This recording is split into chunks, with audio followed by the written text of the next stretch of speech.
And here we are now in Stockholm, and looking around, seeing what's happening, seeing all the things that are going on in the world here. You can see we can get an express train to Stockholm City from the airport.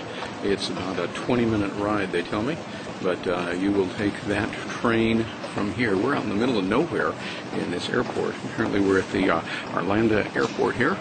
We can look at the sign up here. It says Stockholm Arlanda Airport. And they've got the things, and strangely enough, they have instructions here in Swedish. So Sky City, if you can read Swedish, you're in good shape here. Okay, we're here at Skype headquarters in Tallinn, Estonia, and I'm getting a chance to speak with Vilas Arak. Vilas, thanks for joining us here today. Hi, glad to be here. And yeah, that's right, because you work here. That's right. So tell us what we got here in this room. This is a room that is usually off limits to me because I'm a non-smoker. Uh-huh. But basically, we try to cater to all kinds of employees. To the smokers, and so this is what you see for those that will have to walk in here and smoke. How appropriate. I think so. The average age of the people that work here is about 28. Uh-huh. So we have to remind them. Smoking, in the long term, not so useful. Not a good thing. Yeah. Well, so let's tell me, what do we have here? Here we have something that you will find in almost every household in the Nordics and Estonia, which is a sauna. And the sauna is right here in Skype headquarters for employees. Right? Indeed. Anytime you want to use that. Clean. Keeping clean is a good thing. Yeah, and it's also used as an observation deck to the game room. Let's go over and take a look over here. It's our game room with a pool table. With a pool table, a couple of TVs. I think there are a few PlayStations around here, so that when people have become tired of hard work, they can play around a little bit. So not only can they talk to everyone for free, they can play pool when they work here for free. That seems to be the case, yeah. It's a bit early right now. I think it's about 10 a.m., so a lot of people haven't yet arrived because we don't really have set working hours. So you're pretty much responsible for showing up at work when necessary and taking care of work. Okay. But there are no time cards. No time cards. Come in any time of day, leave any time, as long as you get the work done. As long as you get the work done. Mm-hmm. But I'm glad to see people are not yet playing at 10 a.m. here. Yes. That would be worrisome. So let's tell us, where are we now? Right now, we are in a meeting room called Burk, which basically stands for the jar. The jar. The jar. Is that in Estonian? That is indeed in Estonian. Whenever you walk around here, you're going to see meeting rooms named in a very weird way, like Seinekorv or Marjakorv, which stands for the mushroom basket, the berry basket. We have a meeting room called the whale. But beyond that, even though this place is called the jar, in unofficial parlance, we actually call this table here the ego table. The ego table. The ego table. Well, I see the big Skype logo here. We'll walk over here and we can see the big Skype logo on the table itself. How many chairs can you put around this? Do you want us to count them? Oh, that's all right. I'm guessing, 30 or something? Yeah, maybe? Yeah, thereabouts.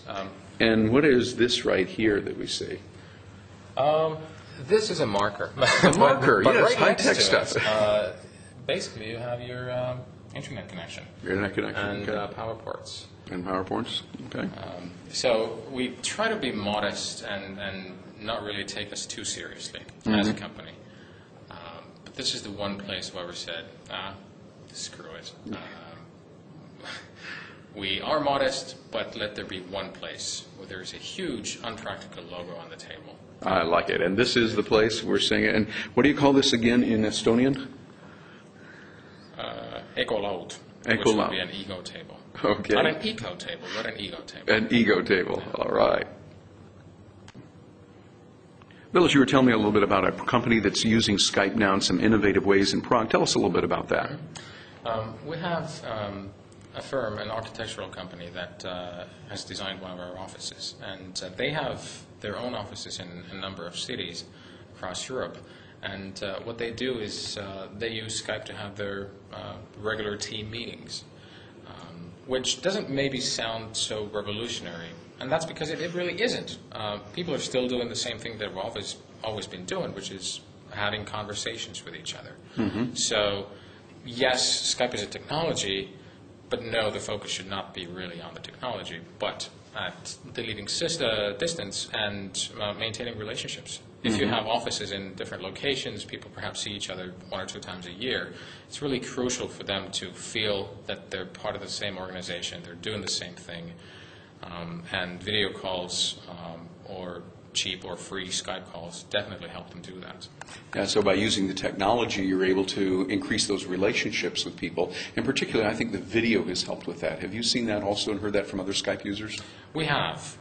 In fact, I believe there's some statistics, which is by now a few months old, but 1 in 4 Skype users has tried a video call. 1/3 of all Skype users also use Skype for business purposes.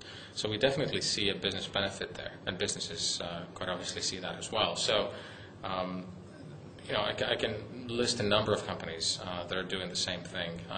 People who are traveling, companies that have offices in different regions, they use Skype to keep in touch and not really drift apart from each other. Not as an organization so much, but as people who get along with each other, who need each other's trust and closeness to do their projects. Yeah, well, Skype does a great job with that. Yeah.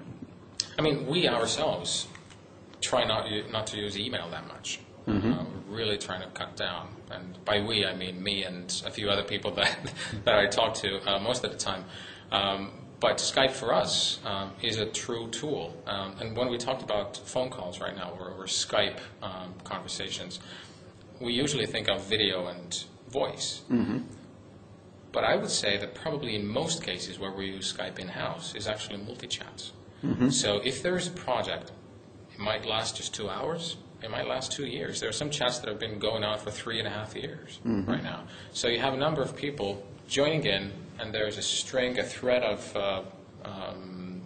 inputs, opinions, basically a discussion that just focuses on that particular project. So for us, it's a huge productivity tool. I mean, you probably know as well as anyone else that it's pretty difficult for you to kind of dig and mine through your inbox to find relevant emails having to do with thing X. Yes. But with a multi-chat, you can drop in people that are relevant to the conversation, and you have everything related to that particular project in one place. So we found it extremely useful for ourselves. So multi-chat as well as the voice, and great tools for business. Absolutely.